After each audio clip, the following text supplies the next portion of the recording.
Good morning student. आपका chapter 10 है सोना। अब देखो कि जिसके हृदय में सच्ची सहानुभूति है और दूसरों को प्यार, आत्मीय और ममता से देखेगा तो वह अपने ही दिखाई पड़ेंगे। अपने छोटे से कुटुंब को देखकर हर कोई आनंदित होता है। सहानुभूति ही संसार की सबसे बड़ी अनुभूति है।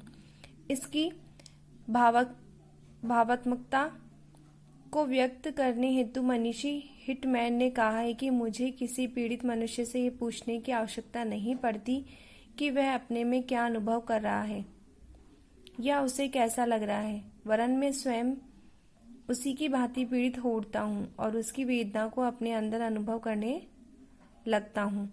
वास्तव में यह अनुभूति ही मानव धर्म का मूल है।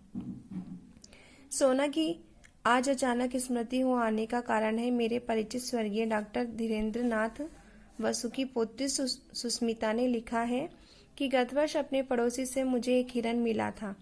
बीते कुछ महीनों में हम उससे बहुत स्नेह करने लगे हैं, परंतु अब मैं अनुभव करती हूँ कि सघन जंगल से संबंध रहने के कारण तथा अब बड़े हो जाने के कारण उसे घूमने के लिए अधिक विस्तृत स्थान चाहिए। क्या कृपया करके आप उसे स्वीकार करेंगी? सचमुच मैं आपकी बहुत आभारी रहूंगी। आप जानती हैं कि मैं उसे एक ऐसे व्यक्ति को नहीं देना चाहती जो उससे बुरा व्यवहार करे। मेरा विश्वास है कि आप यहाँ उसकी भलीभांति देखभाल हो सकेगी।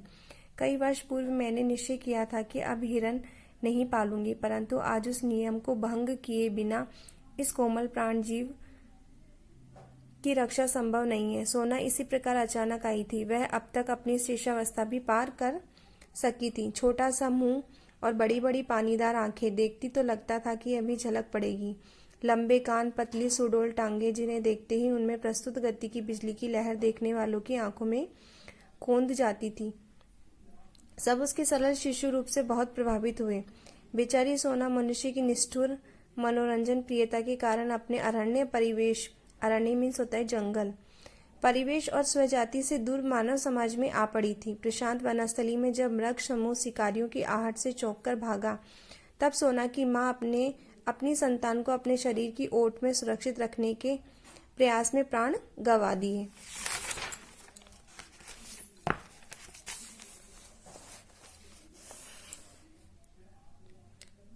पता नहीं दया के कारण या कौतुक प्रियता के कारण शिकारी मृत हिरनी के साथ चिपके हुए शावक को जीवित उठा लाए।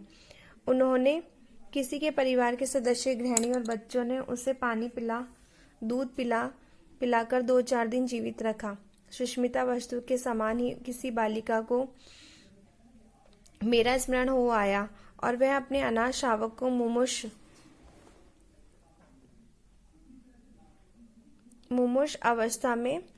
का मतलब होता है मरण की अवस्था में मेरे पास ले आई। शावक अवांछित था ही कि उसके बचने की आशा भी धूमिल थी, परंतु मैंने उसे स्वीकार कर लिया।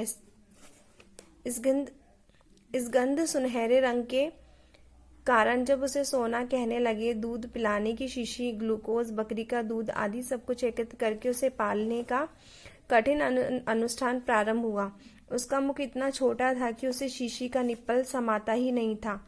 उसमें उसे पीना भी नहीं आता था। फिर धीरे धीरे उसे पीना ही नहीं था, दूध की बोतल पहचानना भी आ गया।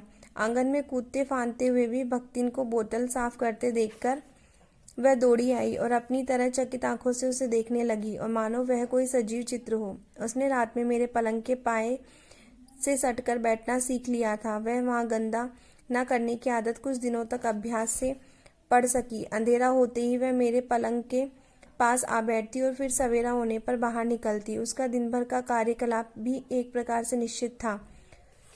दूध पीकर और भीगे चने खाकर सोना कुछ देर कंपाउंड में चारों ओर को संतुलित कर चौकड़ी भरती। फिर वह छात्रावास पहुंचती और प्रत्येक कमरे का भीतर बाहर निरीक्षण करती। मेष में उसके पहुंचते ही छात्राएं ही नहीं, नौकर चाकर भी दौड़ते आते और सभी उसे कुछ न कुछ खिलाने को उतावले रहते, परंतु उसे बिस्कुट को छोड़कर अन्य खाद्य पदार्थ कम पसंद थे। छात्रावास का जागरण और जलपान अध्याय समाप्त होने पर वह घास के मैदान में कभी धूप चढ़ती, कभी उस पर लौटती रहती। मेरे भोजन के समय वह किसी प्रकार जान लेती थी कि ये समझाने का उपाय नहीं है, परंतु वह ठीक उसी समय भीतर आ जाती। तब तक मुझसे सटी खड़ी रहती जब तक मेरा खाना समाप्त न हो जाता। कुछ चावल रोटी आदि उसको भी प्राप्य था, परंतु उसे कच्ची सब्जी ही भाती थी। घंटी बजते ही वह फिर प्रार्थना के मैदान में पहुंच जाती और उसके समाप्त होने पर छात्रावास के सामान्य कक्षाओं के भीतर बाहर चक्कर लगाना आरंभ करती।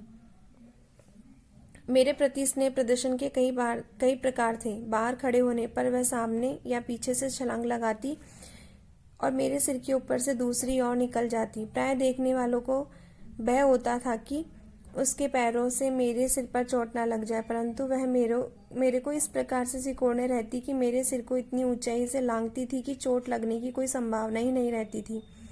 भीतर आने पर वह मेरे पैरों में अपना शरीर रगड़ने लगती। मेरे बैठे रहने पर वह साड़ी को छोर मुंह से भर लेती और कभी पीछे चुपचाप खड़े होकर चोटी ही चबा डालती। डांटने पर वह अपनी बड़ी गोल और चकित आंखों से ऐसे अवर्चनीय जिज्ञासा भरकर एकटक देखने लगती कि हंसी आ जाती।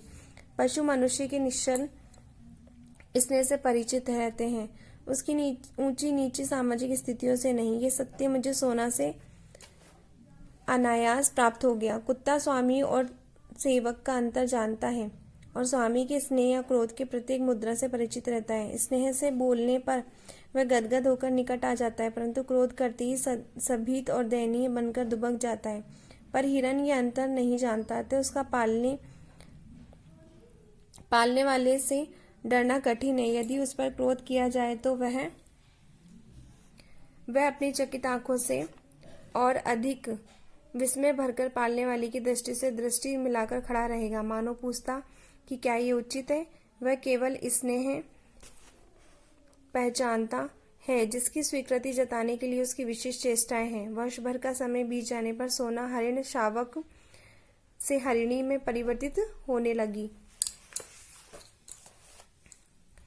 Thank you.